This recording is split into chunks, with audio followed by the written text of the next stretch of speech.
नमः सिद्धेभ्यः।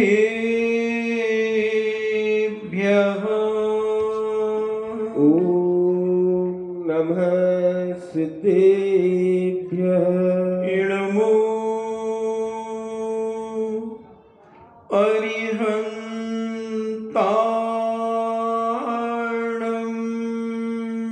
नमो अरिहन्ताणम्। इणमो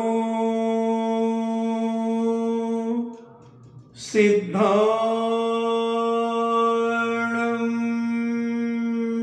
नमो सिद्धाणम्। इणमो आयर्याणम्। नमो आयर्याणम्। इणमो उबज्झायाणम्।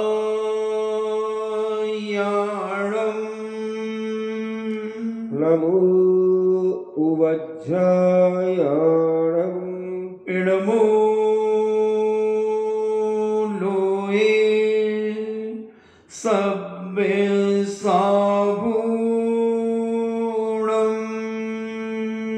नमो लोये सव्यसाभूणम्। पंच परमेष्टि भगवान की जय। अहिंसामयी वीतराग विश्व धर्म की जय। देवादिदेव 1008 आदि ब्रह्मा आदिश्वर श्री आदिनाथ भगवान की जय। देवादिदेव 1008 चिंतामणि घोर उपसर्ग विजेता श्री पार्श्वनाथ भगवान की जय। देवादिदेव 1008 शासन नायक बाल ब्रह्मचारी भगवान महावीर स्वामी की जय। परम पूजनीय आचार्य श्रोमणि गुरुवर श्री कुंद कुंद महामुनिराज की जय। परम पूजनीय 108 आचार्य गुरुवर श्री विद्यासागर जी महामुनिराज की जय। परम पूजनीय निर्यापक श्रवण मुनि श्री सुधा सागर जी महाराज की जय। परम पूजनीय 3,9 करोड़ महामुनि राजों की जय। तपोदय अतिशय क्षेत्र की जय। परम पूज्य क्षुल्लक श्री गंभीर सागर जी महाराज की जय। क्षमी। दुनिया में बहुत सारे लोग हैं जो निर्भीक होकर के विचरण करते हैं। इतने निर्भीक हैं वो कि उन्हें किसी से भी डर नहीं है। कितना भी परेशानी हो जाए, क्योंकि वो ये जानते हैं कि पुनर्जन्म तो होता ही नहीं है। इसलिए जो भी करना है ऐसा आराम करो, खाना है, पीना है, देखना है, सुनना है, चलना है, फिरना है, जो कुछ भी जिंदगी में इच्छा होती है वो सब कर डालो, क्योंकि दोबारा जन्म किसने देखा। उनका ऐसा विश्वास है कि जीव मरने के बाद उसकी रूह, उसकी आत्मा ब्रह्मांड में मिल जाती है, ये अपने इष्ट के बीच में जाकर के मिल जाती है, क्योंकि हम उसके अंश हैं, ब्रह्मा के हम अंश हैं। ऐसे अनेक अनेक प्रकार के दर्शन इस भारत भूमि पर विद्यमान है। कोई क्षणिक बात को मानता है, बौद्ध दर्शन क्षणिकवादी है। चार्वाक है, वैशेषिक है, सांख्य है, ऐसे बहुत सारे दर्शन भारत में हैं। कुछ पाश्चात्य संस्कृति के भी दर्शन हैं, तो कुछ भारतीय संस्कृति के भी दर्शन हैं। सबकी मान्यताएं अपने अपने तरीके से हैं। कोई सृष्टि का कर्ता मानता है, कोई उसका संचालन करना मानता है, कोई उसका विनाश करने वाला भी मानता है। सब प्रकार के दर्शन भारत भूमि के अंदर विद्यमान है, मगर उन सब के बीच में उनका शिरोमणि कहो जैन दर्शन है। जैन दर्शन एक अनेकांत और सियादवाद के दम पर हर व्यक्ति को स्वीकार कर लेता है और हर व्यक्ति का खंडन मंडन भी कर देता है। अपनी तर्कण शक्ति के माध्यम से, अपने आगम के माध्यम से और अपनी सियादवाद शैली के माध्यम से उन सबको चुप कर देता है और अपनी बात उनसे मनवा लेता है, दबाव से नहीं, प्रभाव से नहीं, उनके स्वभाव से वो स्वीकार कर लेते हैं। क्योंकि जब उनके पास कोई उत्तर नहीं होता तो वो स्वीकार करते हैं। पहले बहुत वाद विवाद हुए, अनेक अनेक प्रकार के दर्शनकार जैन दर्शन के संतों से वाद विवाद किया करते थे। पहले के राजा महाराजा अपने दरबार में एक गादी बनाते थे, क्योंकि हमेशा राजा कान का कच्चा रहा है। जो थोड़ा सा प्रभावशाली व्यक्ति हुआ, उसके समर्थन में आकर के राजा ने उसकी बात को स्वीकार कर लिया। जब हम इस पृथ्वी के ऊपर नजर दौड़ाते हैं यत्र तत्र, तो बड़े गर्व से हमें गर्व होता है कि चारों तरफ जैन संस्कृति ही तो बिखरी पड़ी है। जहां देखो वहां आज कुतुब मीनार को देखने लोग जाते हैं। 27 दिगंबर जैन मंदिरों को तोड़ करके कुतुब मीनार बनाई गई। अजमेर की दरगाह है, 6वीं शताब्दी में वर्धमान स्वामी का मंदिर था। इतिहासकारों ने सिद्ध किया मक्का मदीना भी जैन मंदिर था। हम जहां चले जाएं, तिरुपति बालाजी जैन मंदिर है, बद्रीनाथ जैन मंदिर है, जैन प्रतिमा आज भी वहां उपस्थित है। तिरुपति बालाजी में नेमिनाथ भगवान आज भी हैं। सोमनाथ, केदारनाथ, बद्रीनाथ, ये सब जैन मंदिर थे।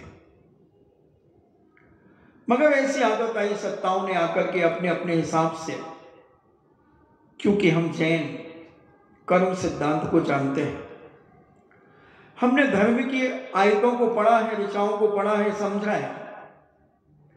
हमारे गुरु महाराजों ने कहा कि लड़ो मत, तुम दूसरा बना लेना।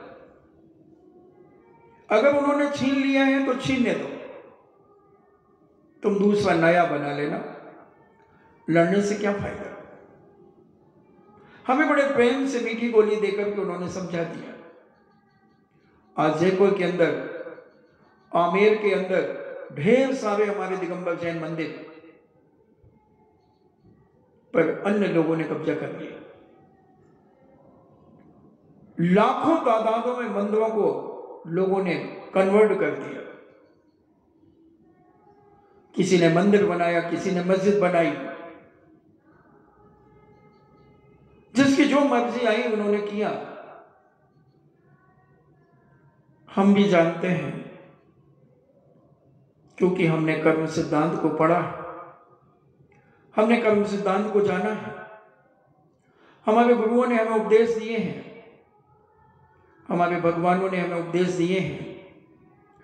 हम उनकी आज्ञा का पालन करते हुए अपने धर्म की रक्षा और उन्नति करते हैं।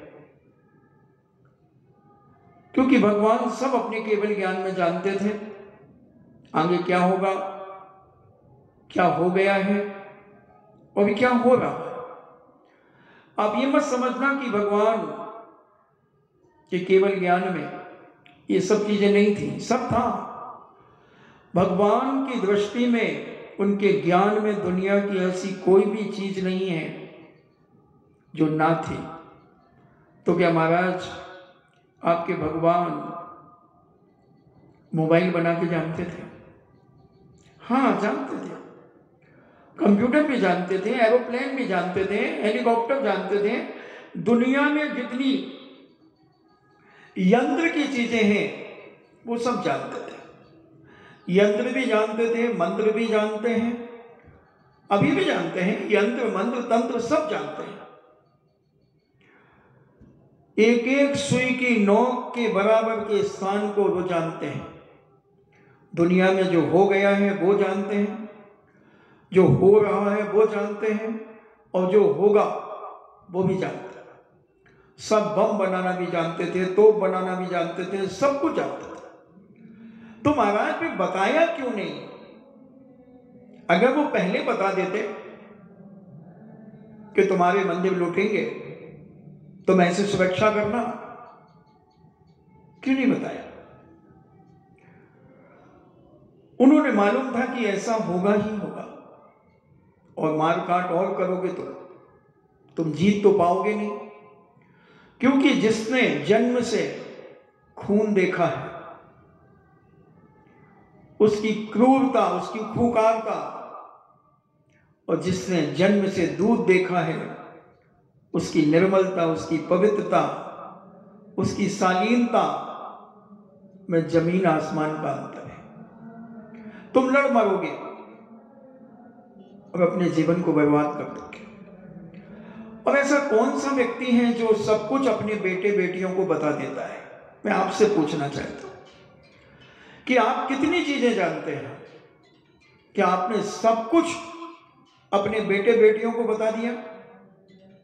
कौन पिता है जिस पिता ने शराब का अड्डा अपने बेटे को बताया हो? कौन पिता है जिसने दारू का ठेका, जुए का फड़, बंबई का पीला हाउस, दुनिया के कुकर्म करने के स्थान किस पिता ने बताए हैं? मैं आपसे पूछना चाहता हूं। मुझे तो नहीं लगता कि कोई भारतीय संस्कृति का पिता अपने बाल बच्चों के लिए कुकर्म करने की चीजें बताएगा। कितना भी निकृष्ट पिता क्यों ना हो, वो अपने परिवार के लोगों को, अड़ोस पड़ोस के लोगों को किसी भी प्रकार से गलत स्थान बता ही नहीं सकता, क्योंकि वो जानता है इसका दुष्परिणाम, इसका क्या प्रभाव पड़ेगा, क्या होगा। उसी प्रकार तीन लोक के नाथ परम पिता परमेश्वर, अनंत भगवान, अनंत कहो, केवली कहो, सर्वज्ञ कहो, अनेक अनेक नामों से पुकारे जाने वाले परम पिता सब जानते थे अगर इन्हें हम हाइड्रोजन बम बनाना सिखा देंगे, हम इन्हें बंदूक बनाना सिखा देंगे, हम इन्हें टीवी बनाना सिखा देंगे, हम इन्हें मोबाइल बनाना सिखा देंगे, हम कंप्यूटर बनाना सिखा देंगे, दुनिया में जो भी यंत्र की चीजें चल रही हैं वो हम सब इन्हें बता देंगे, तो ये बर्बाद हो जाएंगे, ये मिट जाएंगे। ये तो चलो तुम अभी 100-200 साल से सीखे, मगर भगवान महावीर स्वामी अगर बताते तो तुम 2500 साल से बिगड़ने लगते। इसलिए उन्होंने नहीं बताया। उन्होंने तो वो बताया जो तुम्हें नर से नारायण बनाने का रास्ता है। उन्होंने वो बताया जो पशु से परमेश्वर बनने का रास्ता है। उन्होंने वो बताया जो आत्मा से परमात्मा बनने का रास्ता है।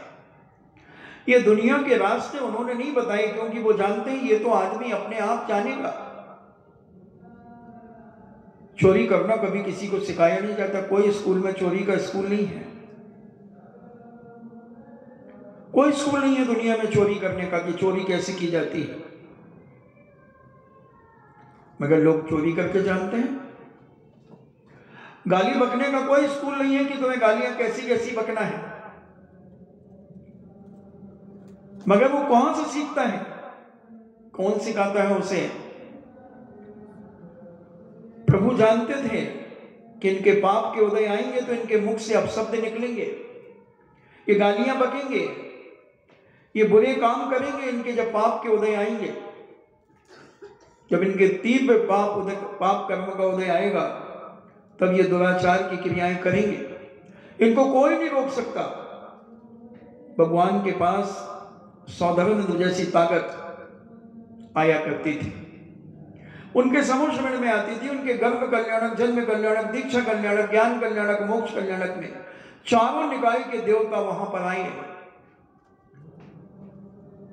अगर दीक्षा के पहले हर तीर्थंकर सौदामिनी से इतना ही कह देता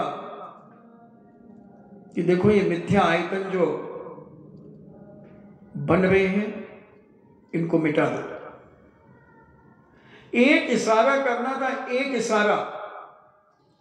सौदामिनी में जम्मू द्वीप को पलटाने की ताकत है।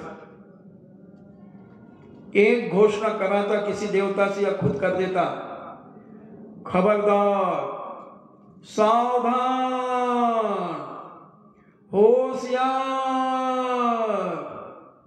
अगर कोई भी जैन दर्शन के विरुद्ध अपनी संस्कृति खड़ी करेगा तो मुझसे बुरा इस दुनिया में कोई नहीं होगा। इतना पर्याप्त था। सब थर-थर कांपते और कोई कुछ नहीं करता।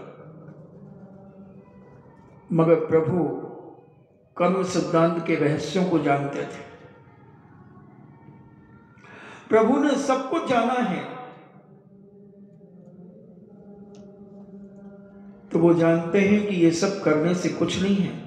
अरे आदिनाथ स्वामी अगर दीक्षा लेने के पहले बोल देते, जो 4000 राजा उनके साथ दीक्षा लेने के लिए आए थे, उनसे कह देते कि भैया मैं तो 6 महीने का उपवास करके बैठ रहा हूं, और तुम्हें जब इच्छा हो जाए तुम्हारी, तुम 1 महीने, 1-2 महीने, 3 महीने, 4 महीने, जो भी 2 दिन 4 दिन, जब भी तुम्हारी इच्छा हो जाए तो तुम आहार के लिए ऐसे उठ जाना। 9 भक्ति होती है, लोग पड़गाहन करेंगे, हे स्वामी नमोस्तु नमोस्तु नमोस्तु, अत्रो अत्रो अत्रो, तिष्ठो तिष्ठो तिष्ठो, मन शुद्धि, वचन शुद्धि, काय शुद्धि, आहार जल शुद्ध है। भोजनशाला में पधारिए, उच्च आसन बैठाइए, पाद प्रक्षालन करेंगे, पूजन करेंगे। ये 9 भक्ति हो गई, और तुम खड़े होकर के अंजलि में आहार ले लेना, मैं बैठ रहा हूं। इतना कह देते वो, तो 4000 राजा भ्रष्ट नहीं होते।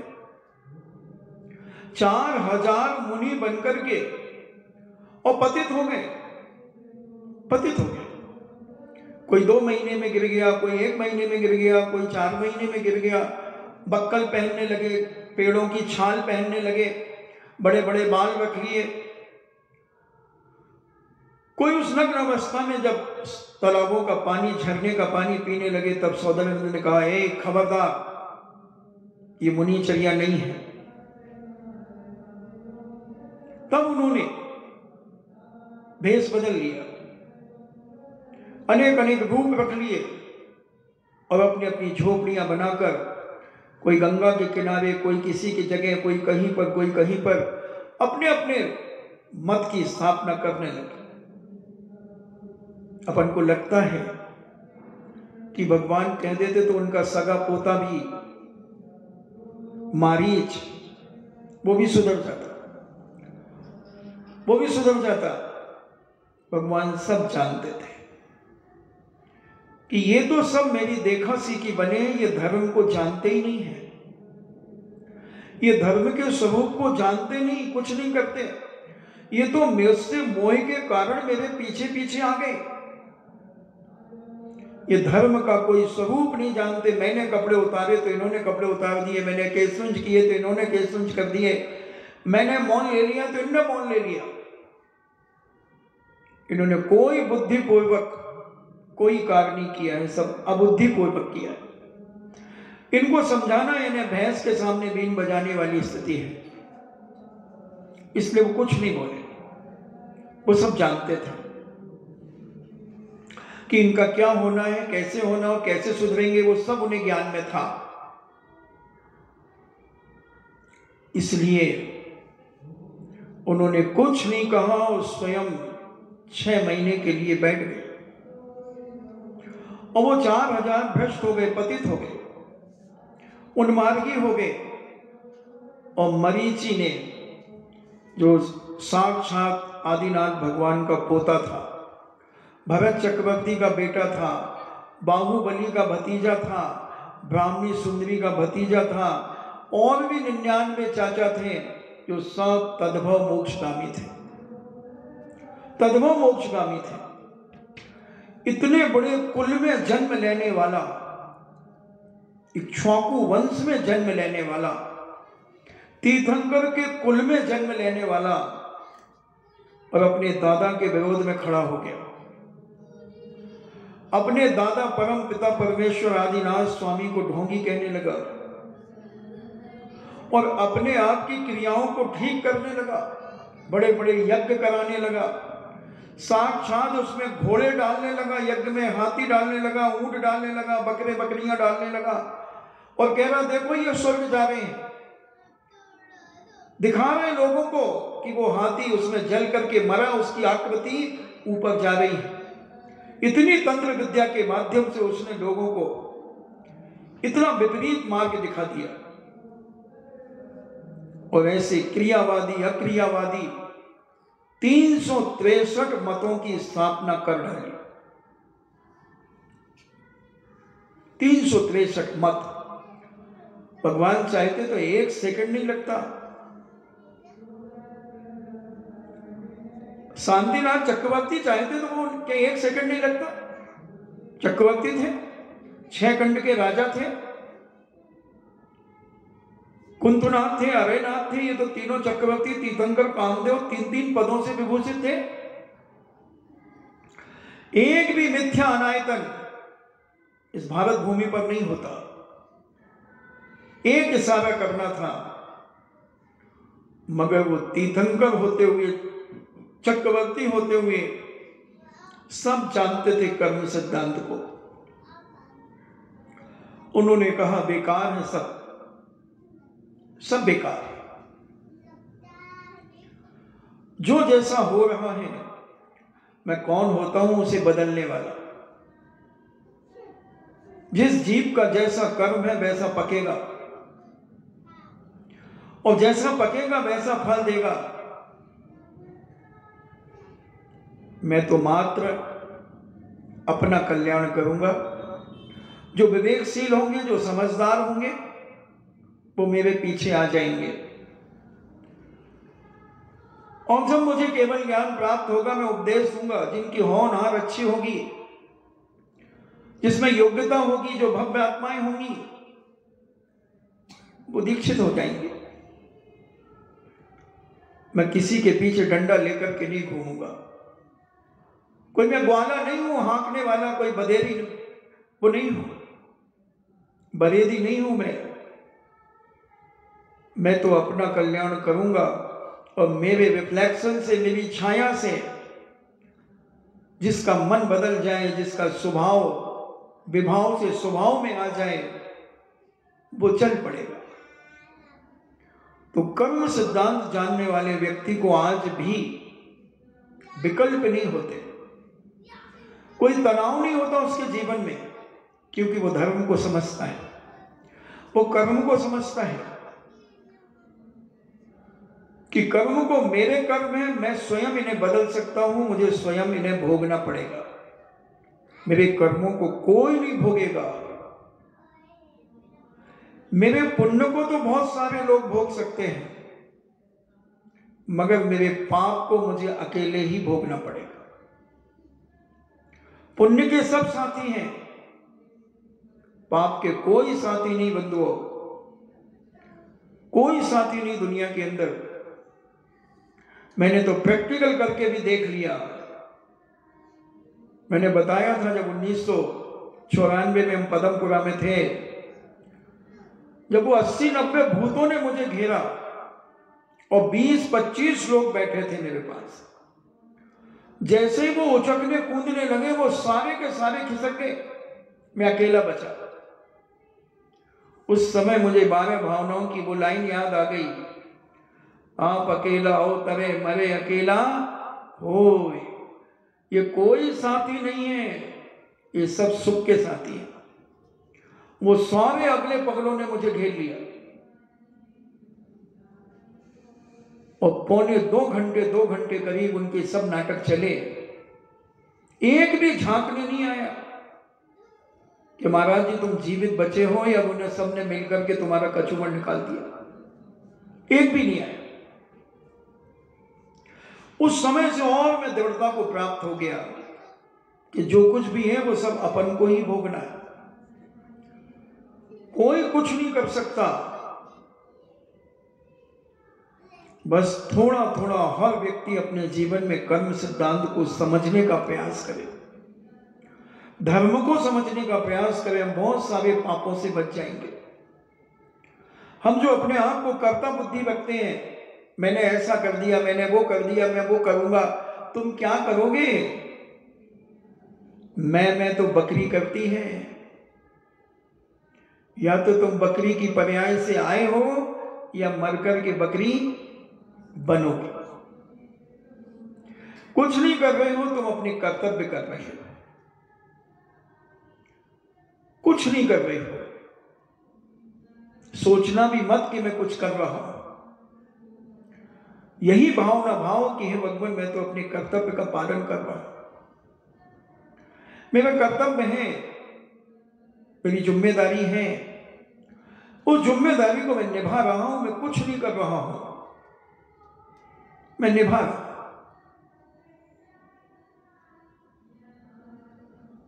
बड़े परिणाम सरल हो जाएंगे, कसाई बहुत मंद हो जाएगी, मोह कम हो जाएगा, राग द्वेष कम हो जाएंगे।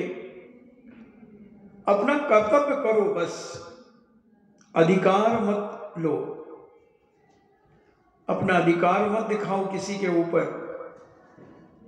जो तुम्हारा कर्तव्य है वो तुम पूरा करो। जिसका योग अच्छा होगा, जिसका पुण्य का योग होगा, जिसकी होनहार अच्छी होगी, भली होगी, वो तुम्हारे संकेत में सुधर जाएगा।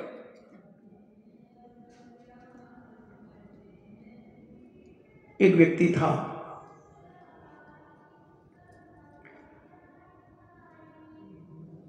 और वो कुछ अलग ढंग के कार्य करता था। जब उसको लोग मना करते थे कि तू क्या कर रहा है, तेरी कोई लाश उठाने वाला भी इस दुनिया में नहीं मिलेगा, वो कहता था भाई साहब मेरी लाश तो राजा उठाएगा,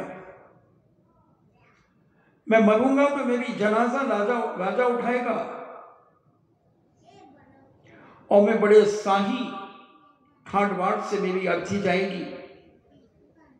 सब लोग हंसते थे कि ये पागल हो गया, डिप्रेशन में आ गया। जैसे पागल लोग कोई अच्छे मकान को देख करके कहते हैं इससे पूछो ना यार ये बेच रहे हैं क्या, कितने में बेचेगा। अभी ताजमहल तो खरीद लिया है मैंने, अब मैं कुतुब मीनार का भी बयाना दे आया हूं, मैं खरीदूंगा, सब खरीदूंगा। एक पागल जा रहा था, एक पीछे से गाड़ी जा रही थी, उसने हार्न बजाया, पागल पलट के देखता है, अबे बोले पागल है क्या, टीन के डब्बे में बैठा है और हेकड़ी दिखा रहा है, टीन के डब्बे में बैठ करके पीपी पीपी कर रहा है। तो पागलों की दशा बड़ी विचित्र होती है। पागल कुछ भी कह सकते हैं, कुछ भी कर सकते हैं, तो लोग उसे पागल समझते थे। एक दिन वो मर गया, फुटपाथ पे मर गया, और उस नगर का राजा भेष बदल करके अपने राज्य की एक एक चीज की निगरानी रखता था। बिल्कुल गांव का देहाती बनकर के राजा कभी निकल जाए, कभी पुलिस वाला बन के निकल जाए, कभी कोई भी भेष में निकल जाए। उसने देखा कि आदमी मर गया। उसने आसपास के लोगों से पूछा कि भाई इसकी लाश क्यों नहीं उठाई जा रही है। अरे बोले ये पापी निकृष्ट आदमी है, कोई नहीं, बेकार आदमी था, इसकी लाश कौन उठाएगा, इसकी लाश तो नगर निगम नगर पालिका के लोग उठा के ले जाएंगे, जला देंगे इसको। एक दिन हो गया, दूसरे दिन भी उसने यही देखा। फिर बोले भाई इसका कोई घर द्वार तो होगा, इसका घर द्वार तो होगा कुछ। बोले क्या पता। फिर एक पान वाले ने बताया, हाँ साहब यहाँ से आधा किलोमीटर दूर ऐसे जाकर के फिर एक गली जाएगी और उसने सारा रास्ता बताया। बोले वहां भेज दो, वहां इसका घर है। राजा का भेष साधारण ही था, उसके साथ मंत्री भी साधारण भेष में थे। उन्होंने कहा उठाओ इसको। उठाया और एक बैलगाड़ी में ले गए उसे। उसकी पत्नी से कहा कि तुम्हें होश नहीं, तुम्हारा पति 2 दिन से मर गया। बोले पता नहीं उनको क्या उनके मन में एक था, वो कहते थे कि मेरी लाश तो राजा उठाएगा, मेरा जनाजा मेरी अर्थी बड़े शाही लिबास में जाएगी, सारे नगर के लोग मेरे पीछे होंगे। और बोलो 2 दिन से वो मरे थे, कोई उनकी अर्थी उठाने वाला नहीं था।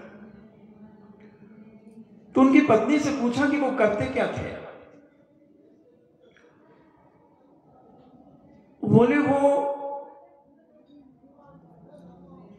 पैसा भी कमाते थे, अच्छा पैसा कमाते थे, मगर जितनी भी शराब की दुकानें थीं वो सारी शराब खरीद कर अपने पास लाते थे और नालों में उनकी शीशियां खोल खोल करके नाले में बहा देते थे। उनका उपदेश था कि मेरे जीते जी कोई शराब न पिए। जितनी शराब होती थी जिस दुकान में, वो सारी शराब खरीदते थे और नालों में बहा देते थे। और वेश्यालय भी जाते थे, जितनी नित्यांगनाएं थीं उन नित्यांगनाओं से पूछते थे तो एक दिन में कितना पैसा कमाती है, ये पकड़ और अपना दरवाजा खोलना मत, बंद कर देना, कोई भी आ जाए। तेरे दिन भर का मेहनताना मिल गया, तुझे जितना चाहिए, तू जितना कमाती है एक मुजरा गाने में, या जो भी पाप करती है उसका पैसा तुझे मिलता है वो हमसे ले, और दरवाजा खोलना मत, दरवाजा बंद रख। तो बोले क्यों करते थे ऐसा। उसकी पत्नी ने कहा, मैंने बहुत समझाया उनको कि इससे कुछ होने वाला नहीं, पीने वाले तो कहीं ना कहीं छुप करके पिएंगे। तो उनका कहना था मैं जितना कर सकता हूं अपने जीवन में उतना करूंगा, फिर उनके कर्म उनके पाप मैं पुरुषार्थ करूंगा। प्रतिदिन उनका यही काम था। और वेश्याओं से कहते थे अपना चरित्र खराब मत करो, पापी आएंगे, दुराचारी आएंगे, परिस्थितिगामी आएंगे, उनको तुम दरवाजा मत खोलना। मेरी बेटियों, मेरी बहनों, मेरी माताओं, और मुझसे पैसा लो, रोज पैसा देते थे।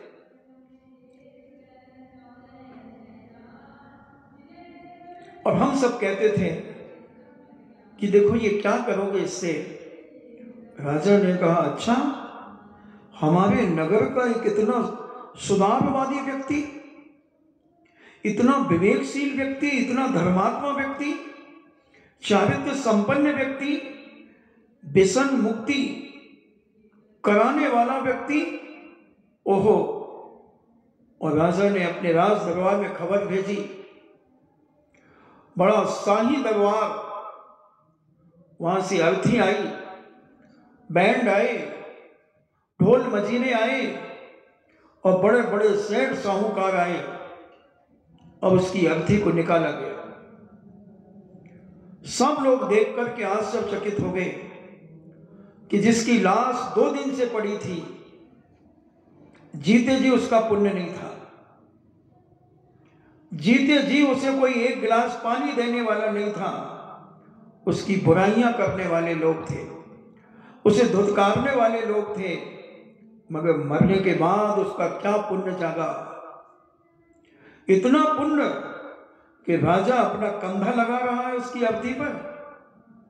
मंत्री अर्थी पर कंधा लगा रहे हैं, बड़े बड़े सेठ साहूकार राम नाम सत्य है मुर्दा बोलो मस्त है, राम नाम सत्य है मुर्दा बोलो मस्त है।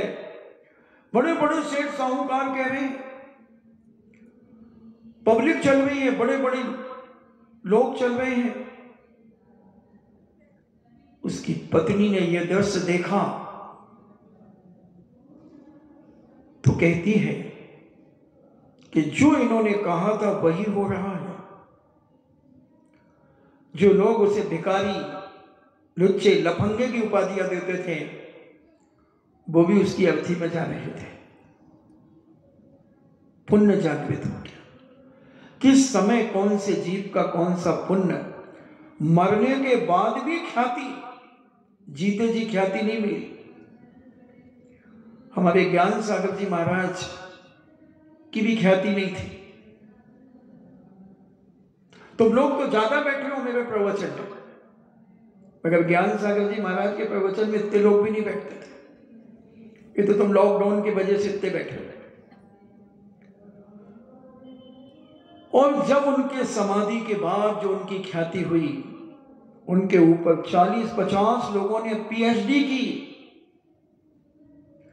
यूनिवर्सिटी में उनके साहित्य को पढ़ाया जाने लगा।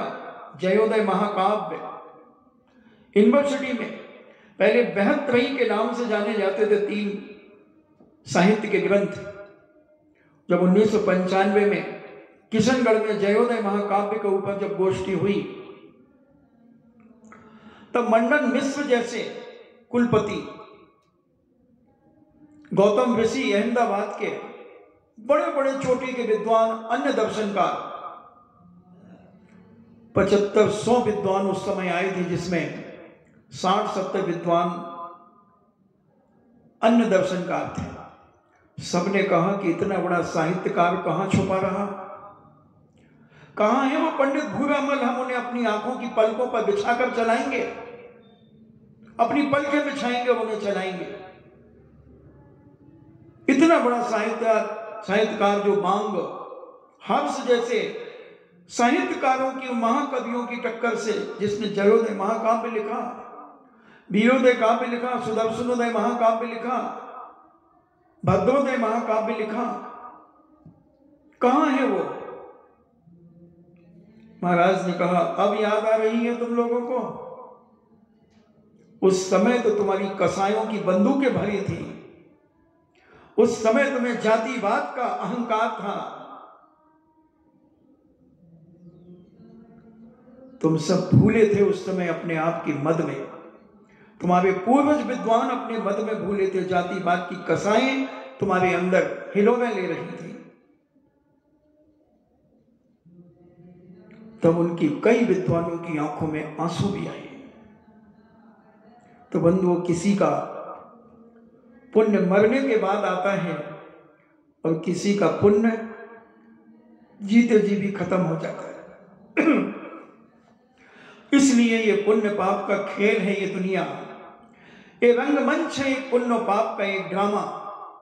इस दुनिया में हर व्यक्ति खेलता है। कभी पुण्य का तबला बजता है तो हम फूले नहीं समाते, और जब पाप का तबला बजता है तो हम दुख से दुखी होकर के अपने आप को सुसाइड करने के परिणाम तक कर लेते हैं। इसी का नाम संसार है, इसी का नाम संसार है। और इसको जो समझ गया वो एक ना एक दिन महान बनेगा, महान बनेगा, बने। महापुरुष, बहुत सारे महापुरुषों को जीते जी कुछ नहीं मिला, मगर पद्मश्री की उपाधि मरने के बाद मिलती है। चक्र मिलता है, कौन सा चक्र मिलता है वो? परम वीर चक्र मिलता है, तो वो मरने के बाद मिलता है। भारत में कुछ ऐसा ही है। जीते जी कोई इज्जत नहीं करता, और मरने के बाद उसके गुणों की चर्चा होती है। उसके जीवन की लोग बातें करके अपने आप को, अपने बच्चों को संस्कारित करते हैं। होता है किसी जीव का ऐसा ही। भगवान करे जीते जी भी उसे कुछ मिलना चाहिए, मगर तुमने पूर्व जन्म में जैसा किया होगा, अगर जीते जी तुमने किसी को मान और सम्मान दिया होगा तो तुम्हें भी मान और सम्मान मिलेगा। और अगर तुमने जीते जी किसी को अपमानित किया होगा, अनादर किया होगा, उपेक्षा की होगी तो तुम्हें भी उपेक्षा ही मिलेगी, चिंता मत करना। क्योंकि नीति है गेहूं बोगे तो गेहूं ही पाओगे, चना बोगे तो चना ही पाओगे, ज्वार बोगे तो ज्वार ही पाओगे, मक्का बोगे तो मक्का ही पाओगे। वो कर्म जैसा तुमने किया है वो तो, अगर तुमने आंसू बोए हैं तो तुम्हें आंसू ही काटना पड़ेंगे। और किसी को अगर मुस्कान दी है तो तुम्हें मुस्कान ही मिलेगी। आंसू के तुम दर्शन ही नहीं करोगे, हर जगह हर तरफ तुम्हें मुस्कान ही मुस्कान मिलेगी। जहां तुम निकल जाओगे लोग तुम्हें देख करके विनय से मुस्का देंगे। कोई विनय से तुम्हारे चरण छू लेगा, कोई तुम्हें जय जिनेंद्र कर लेगा, कोई तुम्हें नमस्कार कर लेगा, कोई राम राम कर लेगा, कोई राधे राधे कर लेगा, कोई सलाम अलैकुम कर लेगा, कोई सत श्री अकाल कर लेगा बंधु, क्योंकि तुमने लोगों को दिया है।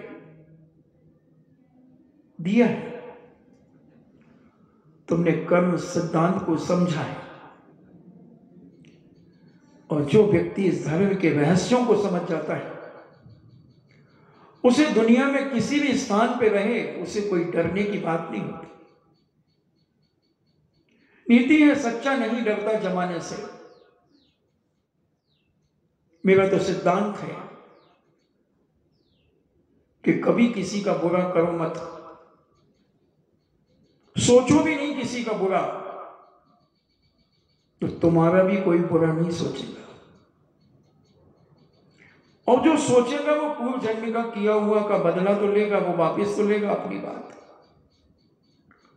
देखो तो हमारे श्रीपाल, हमारी मैना सुंदरी, रैन मंजूषा, गुणमाला, चित्ररेखा, कपूर तिलका, कितनों के नाम बताऊं, ये सब शक्तिशाली छत्राणियां थी जिनका पति इतना शक्तिशाली था कि 1 करोड़ लोगों को मिट्टी जैसे मसल सकता था। उसने धवल सेठ को माफ कर दिया जो उनकी धर्म पत्नी रैन मंजूषा के ऊपर बुरी दृष्टि डाल रहा था। अगर फूंक देता ना श्रीपाल धवल सेठ को तो समुद्र में बह जाता। फूंक देता था, फूंकना नहीं, थूक देता था। अगर धवल सेठ के ऊपर थूक देता श्रीपाल तो जहाज में से गिर करके समुद्र में चला जाता। अब उसमें दम नहीं थी कि वो तैर के आ जाए, मगर वो दुष्ट ने श्रीपाल को गिराया, श्रीपाल ने माफ कर दिया। चोरों ने लूटने का प्रयास किया, उन चोरों को भी माफ कर दिया और भेंट और दे दी। क्या क्या नहीं किया। इतना सील पवित्र था रैन मंजूषा का कि समुद्री देवता का आसन कंपायमान हो गया। जब देवता ने समझ लिया कि अब ये पापी आगे बढ़ेगा, अब एक अबला नारी का ये स्पर्श करेगा, उस स्पर्श करने के पहले ही वह देवता प्रकट हो गया। और धवल सेठ की क्या मरम्मत की है अपन विगत प्रवचनों में सुन चुके हैं। जी भर के मरम्मत की और बांध करके मारा। तो बंधुओं, ये सब जीवन में पुण्य पाप के खेल, ये पुण्य पाप के तबले ये बजते रहते हैं। तुम्हें जो तबला बजाना हो वो बजाओ। पुण्य का बजाना है तो पुण्य का बजाओ, पांव का बजाना है तो पांव का बजाओ, पाप का बजाना है तो पाप का बजाओ। श्रीपाल ने सब पुण्य पाप का खेल अपने जीवन में देखा। 12 साल के अंदर उसने सब सुख दुख सब देख लिए,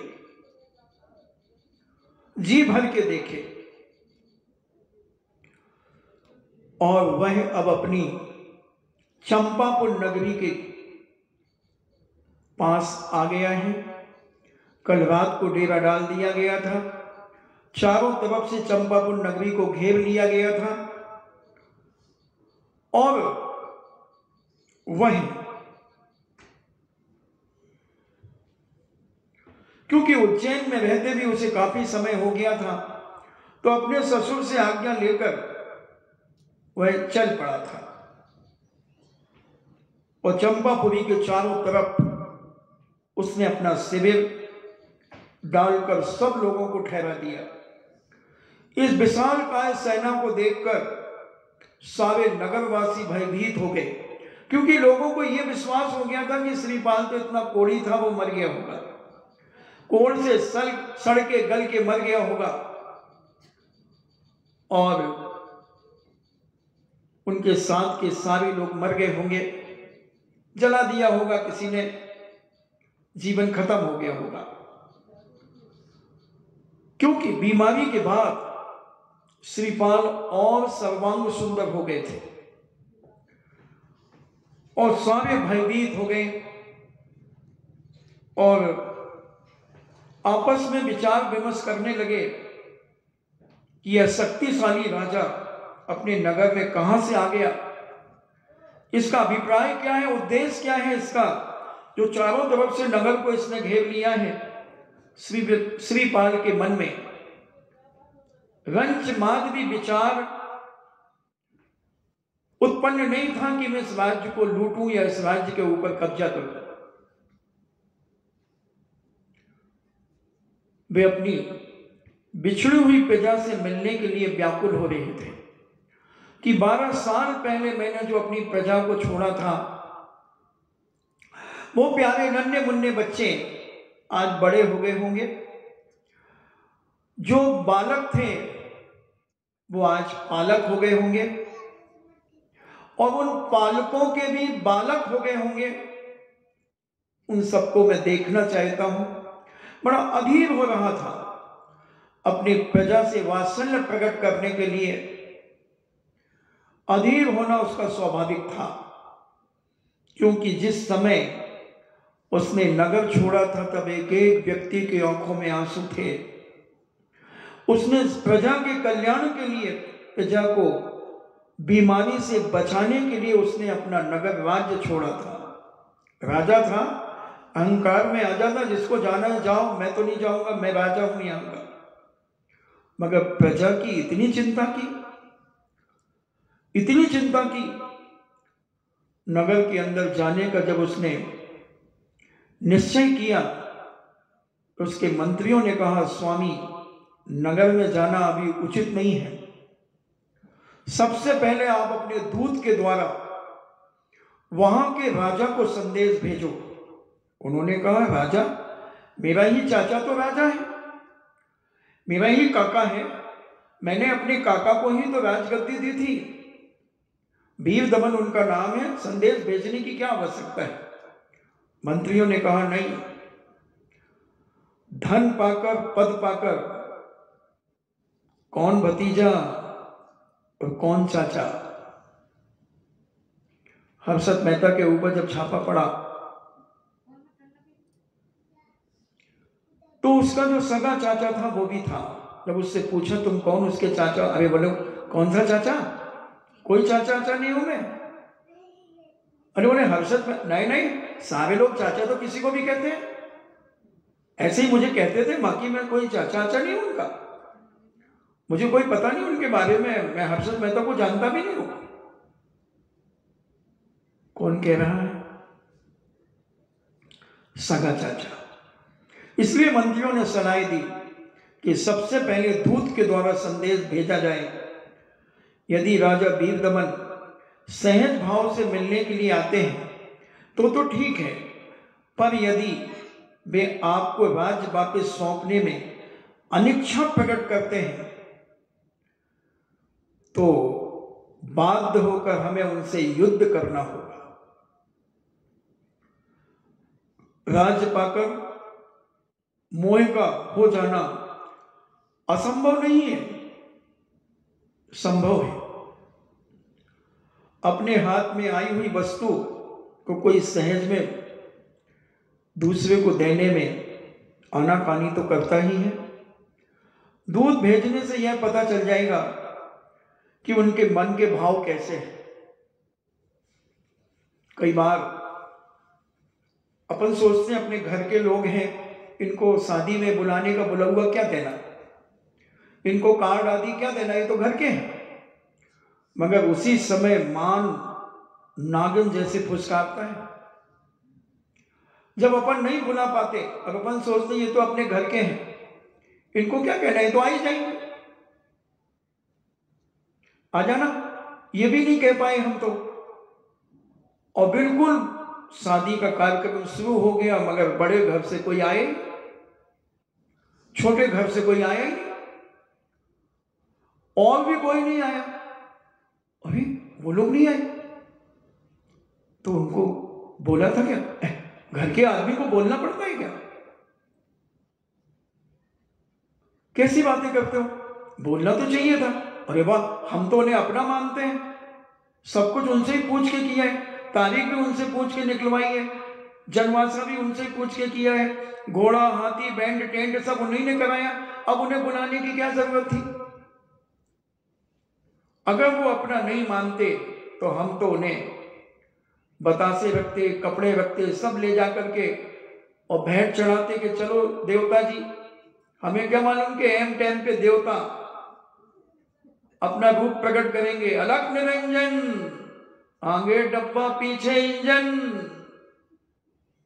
अलग निरंजन, मुझे क्या मालूम कि ये टांग पसारेंगे। इसलिए मंत्री कहते हैं दूध भेजने से अपन को उनकी मनसा पता चल जाएगी। श्रीपाल को मंत्रियों का सुझाव अच्छा लगा। उन्होंने तत्क्षण एक दूत को बुलाया और सारी बातें समझा करके वीर दमन के पास भेज दिया। दूत वीर दमन के दरबार में पहुंचा एवं राजा को नमस्कार करने के उपरांत उसने निवेदन किया, महाराज, अतुल ऐश्वर्य से युक्त होकर राजा श्रीपाल आज चंपापुरी में आ गए। आप शीघ्र ही उनसे मिलें एवं उनका राज्य उन्हें सौंप दें। इस समाचार को सुनकर वीर दमन पहले तो बहुत प्रसन्न हुआ एवं श्रीपाल का कुशल मंगल पूछा, परंतु दूसरे ही क्षण जब उसने श्रीपाल के अतुलनीय वैभव प्राप्ति का वृतांत कह सुनाया, उनके द्वारा राज्य को वापस मांगने की इच्छा सुनी, तब वीर दमन का पारा चढ़ गया। आंखें टमाटर सी लाल हो गई और मनोभाव मान बदल गया और क्रोध में भरे स्वर में उसने कहा, दूत, तू क्या बकता है? तू जानता नहीं इस राज्य में एवं स्त्री केवल मांगने से ही नहीं मिलती, राज और स्त्री केवल मांगने से नहीं मिलते, इन्हें पाने के लिए बाहुबल की नितांत आवश्यकता होती है। बिना वीरता दिखाए राज प्राप्त कर लेना कठिन नहीं, असंभव ही जानो। जिस राज्य की प्राप्ति के लिए पुत्र अपने पूज्य पिता को, भाई अपने सहोदर भाई को, मित्र अपने अनन्य मित्र को भी मार डाल सकता है, उसी राज्य को श्रीपाल भिक्षा के द्वारा मांगकर प्राप्त करना चाहता है। बिना युद्ध किए एवं अपना बाहुबल दिखाए हुए किसी भी प्रकार से राज्य नहीं मिल सकता। चक्रवर्ती भरत ने अपने भाई बाहुबली पर चक्र चलाया था, राज्य के लिए तो चलाया था। विभीषण ने अपने भाई रावण के नाश का कारण हुआ था। कौरव और पांडवों का महाभारत में राज्य ही के लिए तो हुआ था। फिर क्या श्रीपाल के मांगने से क्या मैं राज्य दे दूंगा? असंभव असंभव असंभव। सोचना भी मत, जाकर कह दो राज्य किसी भी प्रकार से मैं कदापि नहीं दूंगा। श्रीपाल के बाहुओं में यदि बल हो तो रणांगण में उतरे और युद्ध का राज्य अधिकार निर्णय कर सकता है। युद्ध के मैदान में उतरे। देखो सगे चाचा को बिठा करके गया था 12 साल पहले, चाचा तुम इस राज्य को संभालो, मुझे कोढ़ है, मैं परदेश में जाकर अगर ठीक हो गया तो मैं वापस लौटूंगा। मगर वैभव देखकर, धन दौलत देखकर किसकी नीयत खराब नहीं होती। मित्र के लिए खराब हो जाती है, भाई की भाई के लिए खराब हो जाती है। कितनी घटनाएं भाई भाई के द्वारा मौत के घाट उतारने की हमें मिलती है, सुनने में मिलती है। पिता पुत्र के द्वारा गोली मार दी जाती है। आज यूपी में कितने केस हो रहे हैं, जहां देखो वहां धन के लिए आदमी ईमान बेच देता है, धन के लिए शरीर बेच देता है, धन के लिए बचनों को मुकर जाता है, धन के लिए वो सब कुछ करने को तैयार है। फिर तो ये राज्य की बात है। वीर दमन की बातों को सुनकर दूत ने उन्हें समझाने के हेतु पुनः नम्रता पूर्वक कहा, राजन आपके इस प्रकार हट करने से कोई लाभ नहीं होगा। श्रीपाल की वास्तविक शक्ति एवं सामर्थ्य को आप अभी तक जान नहीं पाए। वह अत्यंत पराक्रमी है, कोटि भट्ट पुरुष है, अनेकों राजा उनकी अधीनता स्वीकार कर चुके हैं। श्रीपाल महामंडलेश्वर, राज्य शिरोमणि, अनेक राजा महाराजा उनके साथ रणभूमि रण हेतु प्रस्तुत हैं। श्रीपाल की विशाल सेना अजय है। आप हट न करें एवं संधि कर लें, इसी में आपका और प्रजा का कल्याण है। श्रीपाल राजा होते हुए भी नीतज्ञ हैं। राज मिल जाने पर वे आपका किसी प्रकार का अनिष्ट नहीं करेंगे, बल्कि पिता तुल्य ही आपको आदर देंगे, पिता तुल्य ही आदर देंगे, आदर करेंगे। आदर से आपको हानि ही उठानी पड़ेगी, और अगर नहीं तो फिर आदर से नहीं अनादर से आपको हानि उठाना पड़ेगी। दूत की उपदेश पूर्ण बातों को सुनकर वीर दमन को अब अत्यधिक क्रोध आ गया। उन्होंने आवेश में गरज कर कहा, हे दुष्ट, श्रीपाल का बड़ाई करते तुझे थोड़ी भी लज्जा और शर्म नहीं आती? मेरे सामने ऐसी धृष्टता करता है, लगता है तूने मेरे पराक्रम से तू परिचित नहीं है। अन्यथा ऐसी बातें मुझसे नहीं करता, सोच समझ करके बात करता। बड़े बड़े पराक्रमी राजा महाराजा की तो बिसात ही क्या है, जब स्वयं इंद्र, चंद्र, खगेंद्र आदि भी मेरे सम्मुख रणांगण में स्थिर नहीं रह पाते, तो श्रीपाल की शक्ति और साहस क्या है? वो तुच्छ श्रीपाल मेरे सामने है क्या? आखिर मेरा भतीजा ही तो है, उसकी दम, उसकी औकात कितनी है? वह तो अभी निरा बालक है। भला श्रीपाल युद्ध की गूढ़ बातों को क्या जाने? यदि वह ना समझ युद्ध के लिए प्रस्तुत होता है तो हो जाएगा, उसे तो तत्क्षण ही पराजय स्वीकार करना होगी। उसका सारा अहंकार चूर चूर हो जाएगा, सारा अहंकार चूर चूर हो जाएगा। इस पर दूत ने पुनः कहा, राजन आप बहुत गलत भ्रम में है। आपका ये अज्ञान बोल रहा है, आपका ये अहंकार बोल रहा है। आप नहीं समझ पा रहे हैं, आपका ये मिथ्या अभियान बोल रहा है। आप मेरा कहना माने एवं मन से अभिमान को दूर कर दें, श्रीपाल राजाओं का अधिपति है, उसके यहाँ आपके समान राजागण तो साधारण सेवक बने हुए हैं और नमक जले में नमक डाल रहा है दूत। आपके जैसे राजा उसके यहाँ तो सेवक बने हुए साधारण नौकर हैं।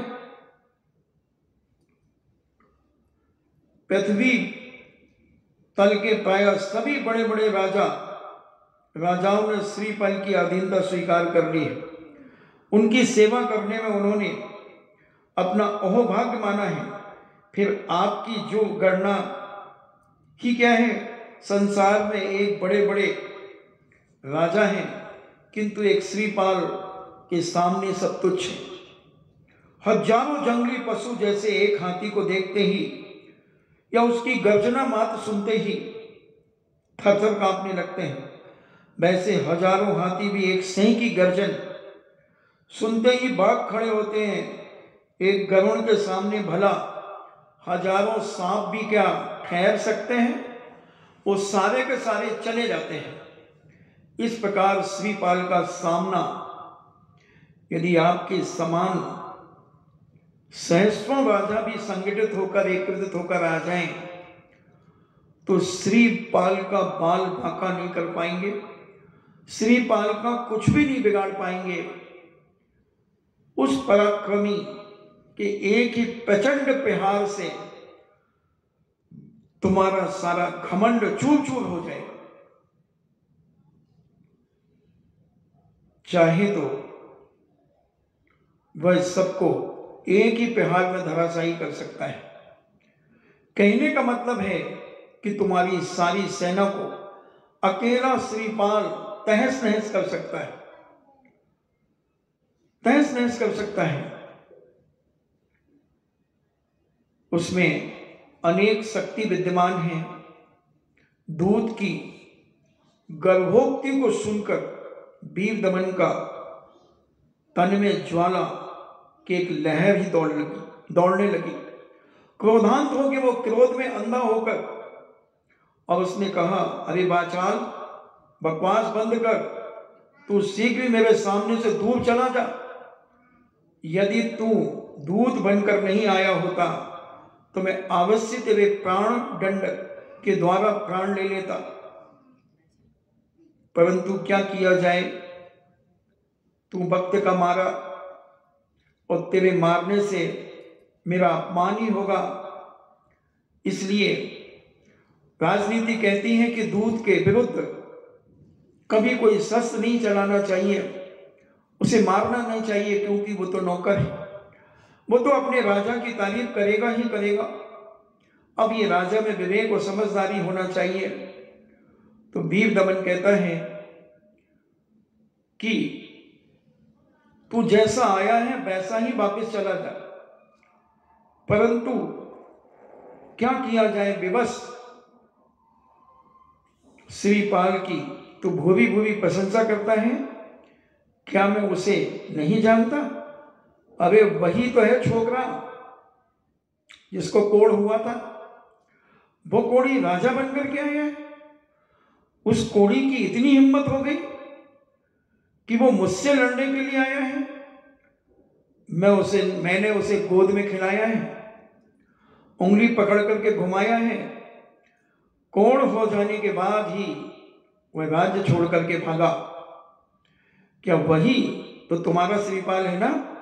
उसके पास इतनी सेना कहां से आ गई? क्या किन्नरों को इकट्ठा करके लाया है? मजदूरों को इकट्ठा करके लाया है?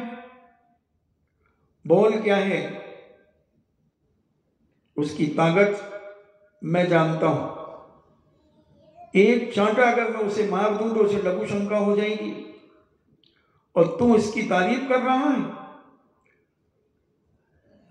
कोढ़ी की? तुम्हारा श्रीपाल, उसके पास सेना कहां से आ गई जो आज मुझसे ही लड़ने का साहस कर बैठा?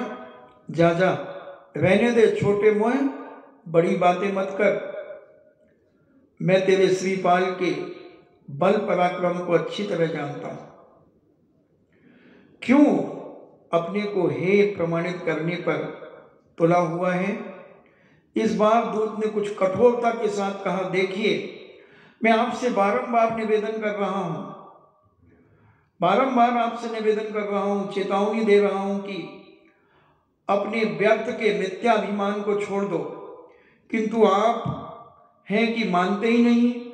आपको यह ज्ञान होना चाहिए कि किसी का भी अभिमान सदा कायम नहीं रहता।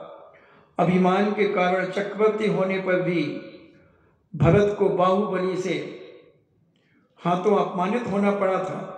घमंडी रावण को लक्ष्मण के हाथों द्वारा अपना जीवन गंवाना पड़ा। भीमसेन से अभिमानी दुर्योधन का मान मर्दन किया गया। श्री कृष्ण ने जरासंध का मान मर्दन किया। जब ऐसे बड़े बड़े वीर पुरुषों का भी अभिमान सदा नहीं रह सका, तब आप जैसे सामान्य मनुष्य की तो बात ही क्या है। मैं फिर कहता हूं कि आप अपना मिथ्याभिमान छोड़ दें, अन्यथा आपकी कुशलता नहीं, श्रीपाल की अधीनता स्वीकार कर उनकी सेवा करने में आपकी भलाई है, अन्यथा उनके संकेत देने पर ही की देर है। उनकी आज्ञा पाते ही कोई भी पल मात्र में आपका सर्वनाश किया जा सकता है। दूत का अभिमान भरी बातें वीर दमन के लिए अब असहनीय हो गई। उन्होंने सैनिकों को आज्ञा दी कि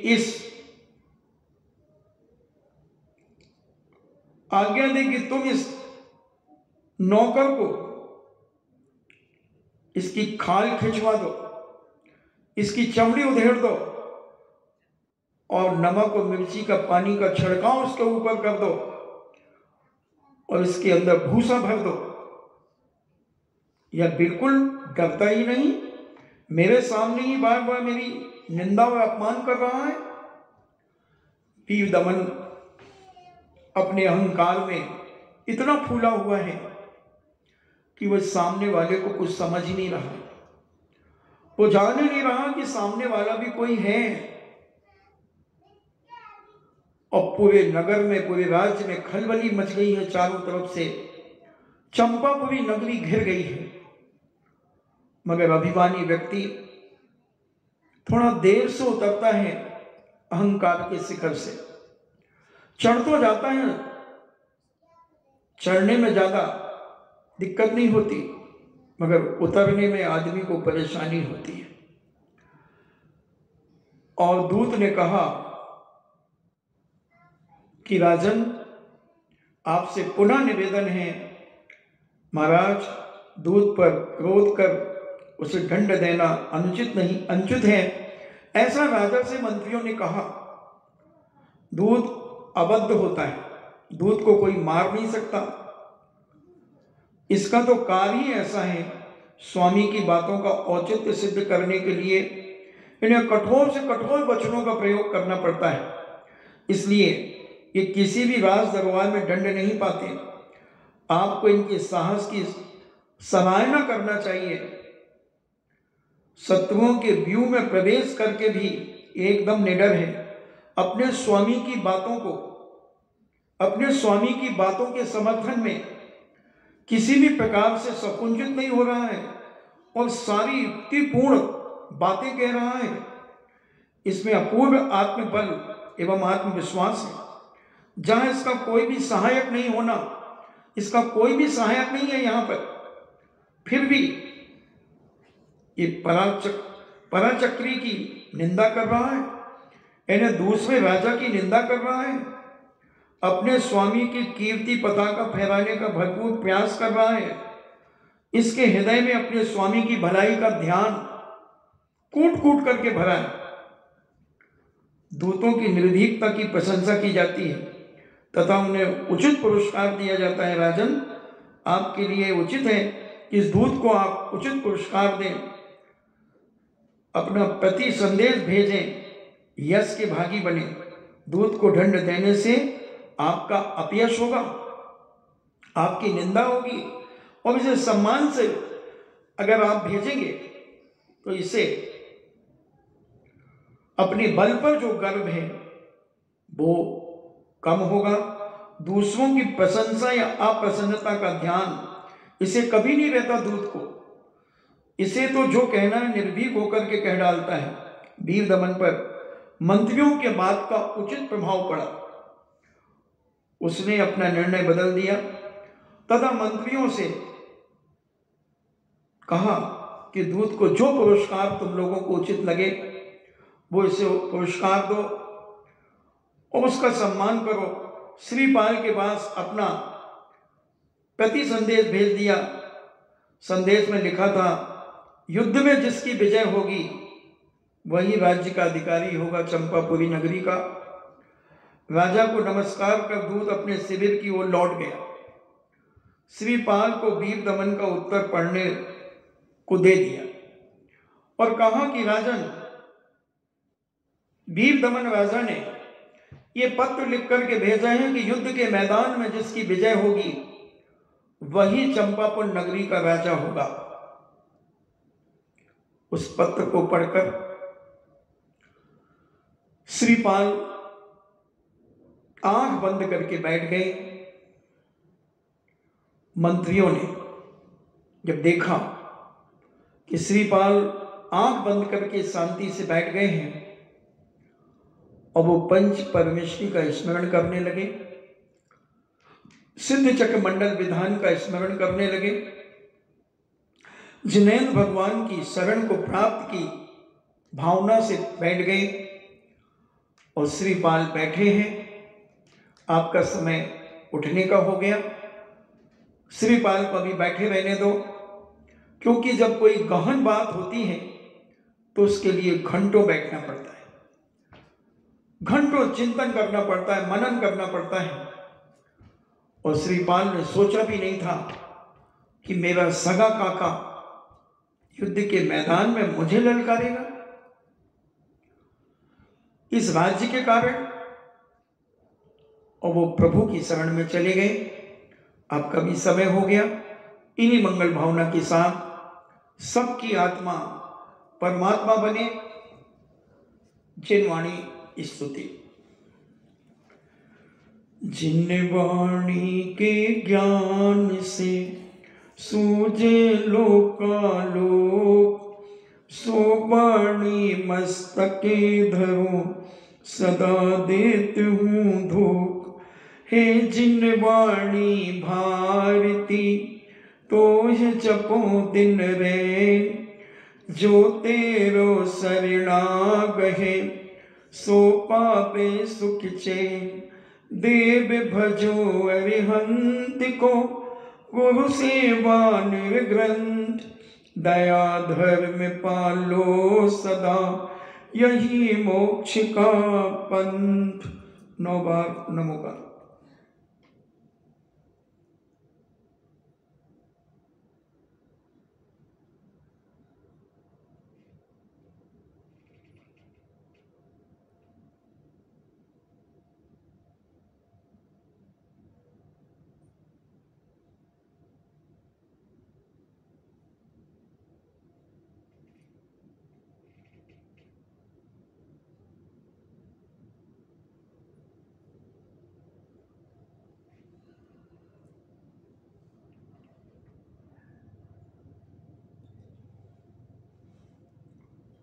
परम पूजनी द्वादशांग जनवाणी माता की।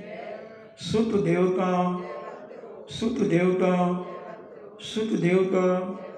जैनम जेतु शासनम जैनम जेतु शासनम जैनम जेतु शासनम